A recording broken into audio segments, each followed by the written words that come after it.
नमस्कार। आज हम बात करेंगे वास्तु और पूजा।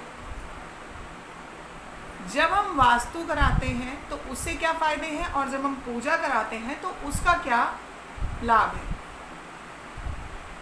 जब आप कोई पूजा कराते हैं, कोई हवन कराते हैं, तो उसका परिणाम कुछ समय तक रहता है। उसकी पॉजिटिव वाइब्स आपके घर को अच्छा बनाए रखती हैं। आपके घर में वातावरण जो नेगेटिव एनर्जी होती है उनको हटाने का काम करती है, लेकिन ये सब क्षणिक होता है। अब बात करते हैं वास्तु। वास्तु से यही चीज़ आपकी लाइफ लॉन्ग के लिए सेटल हो जाती है। उसके बाद आप जो नियमित पूजा करते हैं, अपना नियमित जो आप कार्य करते हैं वो आप ऐसे ही करते रहिए। आपने पूजा कराई, आपको एस्ट्रोलॉजी के हिसाब से कोई स्टोन बताया गया कि आप ये जरकन पहन लीजिए या आप पुखराज पहन लीजिए, आप बुध के लिए पन्ना पहन लीजिए। आपने जो रत्न पहना वो सिर्फ आपके लिए है, बाकी किसी के लिए उसका कोई कार्य नहीं है। और जब भी ग्रहों की चाल बदलेगी और यदि वो ग्रह आपके मार्केश में आ गया तो यही रत्न आपकी ज़िंदगी के लिए हानिकारक बन जाएगा, क्योंकि रत्न तो आपने एक बार धारण कर लिया, आप उसको उतारेंगे नहीं, आप उसको हमेशा पहने रहेंगे। वहीं इसके लाभ और नुकसान दोनों हैं, लेकिन वास्तु से ऐसा नहीं है, क्योंकि बुध के लिए पन्ना आपने सिर्फ अपने लिए पहना था तो आपको फ़ायदा मिल गया। चलिए, जो फ़ायदा मिला वो मिला, लेकिन कभी अगर पुखराज आपने पहना या कोई ऐसा रत्न पहना जो आपके नीच के ग्रह में आ गया, आपके मार्केश में आ गया, तो आपको ले डूबेगा वही रत्न।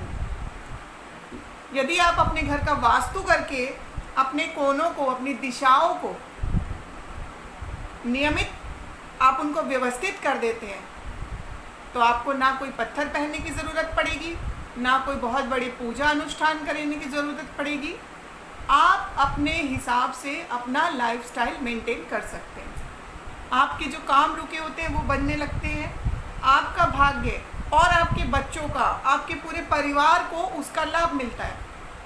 बुध के लिए जो दिशा मानी गई है, जो दिशा कारक है, जब उस दिशा को शुद्ध कर दिया जाएगा और वहाँ के दोष हटा दिए जाएंगे तो वो केवल आपको लाभ नहीं देगी, वो आपके पूरे परिवार को लाभ देगी। अब दोषों में कुछ भी आ सकता है, वहाँ किचन आ गई, टॉयलेट आ गया, गेट आ गया, कुछ भी आ सकता है। तो जब ऐसी नेगेटिव चीज़ें, नेगेटिव एलिमेंट्स वहाँ आते हैं तो वास्तु ही एक ऐसा ज़रिया है जिससे इनको रेक्टिफाई किया जा सकता है। तो वास्तु और पूजा में बहुत अंतर है। पूजा आपको क्षणिक परिणाम देती है, लेकिन वास्तु आपको लाइफ टाइम के परिणाम देता है।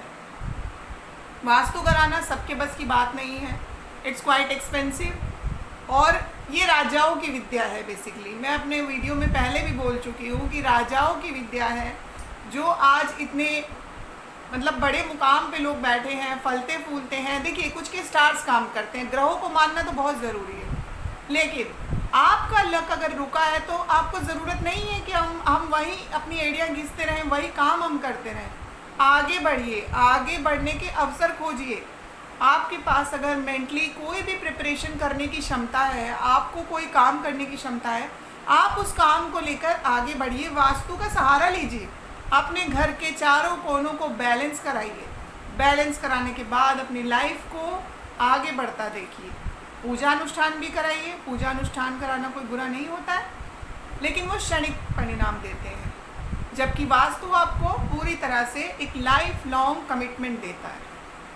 जब तक आप उस घर में रहेंगे, उन्हीं रंगों को हल्का या गाढ़ा करते रहिए, उन्हें बदलाव न करिए। यदि आपको कहा लाल रंग के पर्दे नहीं लगाने तो लाल पर्दे नहीं लगाएंगे, और अगर आपसे कहा गया कि सफ़ेद कलर लगाना है तो सफ़ेद की जगह ऑफ वाइट, या आपको ब्लू बता दिया तो ब्लू हल्का या गाढ़ा कर सकते हैं, लेकिन कलर को चेंज नहीं करना है उस दिशा में जहाँ आपको बताया जाता है।